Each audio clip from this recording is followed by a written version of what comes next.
La parole est à Monsieur François de Rugy. Merci, Monsieur le Président, Monsieur le Premier ministre.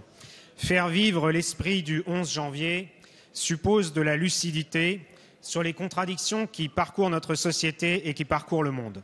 Ces contradictions qui ont vu des représentants de certains pays défiler dans les rues de Paris, puis interdire la diffusion de Charlie Hebdo dans leur pays. Ces contradictions qui ont vu des pays exprimer leur solidarité tout en continuant à condamner sur leur sol les tenants de la liberté d'expression. Et je pense douloureusement à cet instant au jeune blogueur saoudien Raif Badawi, dont le martyre doit tous nous révolter. Ces contradictions n'épargnent pas la société française. À Nantes, là où 75 000 personnes avaient manifesté leur attachement aux valeurs de la République, c'est le mémorial à l'abolition de l'esclavage qui a été profané par des messages à caractère raciste. Ne nous berçons pas d'illusions. La question, ce n'est pas eux, sous-entendu une communauté fantasmée ou des individus perdus, sans repères, sans avenir, face à nous. La question, c'est nous, ce nous collectif qui ferme les yeux trop souvent sur les atteintes à la dignité et à la liberté des femmes, ce nous qui tolère et finalement s'accommode d'inégalités sociales et de relégations territoriales de plus en plus fortes, ce nous qui aspire à concilier la sécurité de tous et les libertés de chacun. Notre responsabilité n'est pas de faire croire que l'on résoudra toutes ces contradictions, c'est de réussir à les surmonter. Cela suppose de tenir la promesse républicaine de liberté, d'égalité, de fraternité et de laïcité. Et le rôle protecteur et régulateur de l'État et des collectivités locales doit être réaffirmé pour la sécurité et la justice, pour l'école et la politique de la ville notamment. Et comptez sur nous, Monsieur le Premier ministre, dans cette tâche pour que les élus écologistes prennent toute leur part.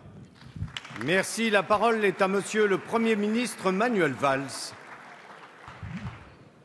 Monsieur le Président, Mesdames et Messieurs les députés, Monsieur le Président François de Rugy, lucidité, oui, ce sont d'ailleurs les mots, c'est le mot qui a été utilisé par beaucoup des orateurs la semaine dernière, et notamment par Barbara Pompili dans son intervention.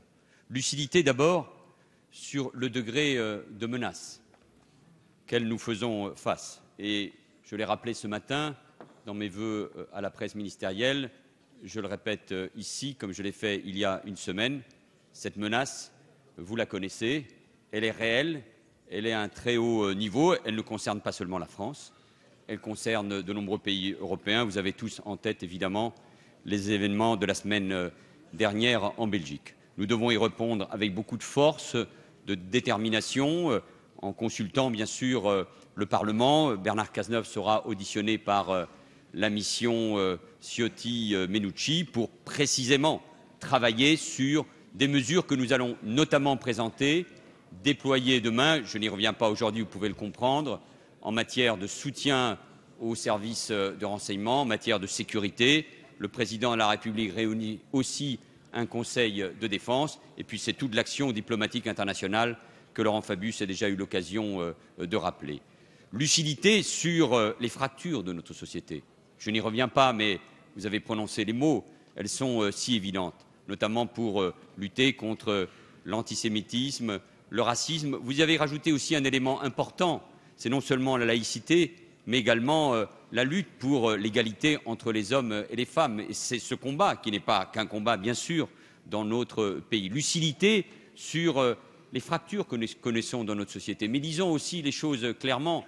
Nous allons adopter toute une série de dispositifs, parce que là, nous savons qu'il faut agir, nous l'avons déjà fait pour ce qui concerne la sécurité de nos concitoyens. Mais sur bien d'autres sujets, nous le savons, au-delà de ce qui a déjà été engagé, il nous faudra aussi du temps.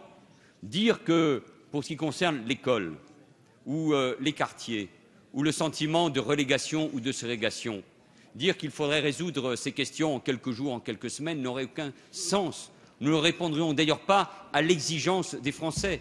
Ça sera dans certains domaines, y compris l'affaire d'une génération. Mais il faut bien sûr agir, et c'est tout le sens de la réunion de travail que nous aurons avec les ministres et les secrétaires d'État sur ces questions fondamentales. La ministre de l'Éducation y est revenue il y a un instant, l'école, la République, la laïcité. Lucidité aussi sur le message que nous devons adresser à nos concitoyens en matière de laïcité, je le disais, d'autorité, de respect des règles, de droits et devoirs, pour reprendre les mots du président de la République. Au fond, le choc, le traumatisme, la douleur que le pays a subi il y a une dizaine de jours nous oblige peut-être tous à revoir, à revisiter non seulement des politiques publiques, mais aussi des discours et dans bien des domaines. Lucidité, enfin, sur la manière dont nous adressons les uns et les autres. Je pense que cet état d'esprit du 11 janvier, cet état d'esprit nous oblige les uns et les autres. Il ne s'agit pas de nier les différences. Et au fond, M. Poisson avait raison de poser une question sur la politique économique. C'est ainsi que la démocratie vit.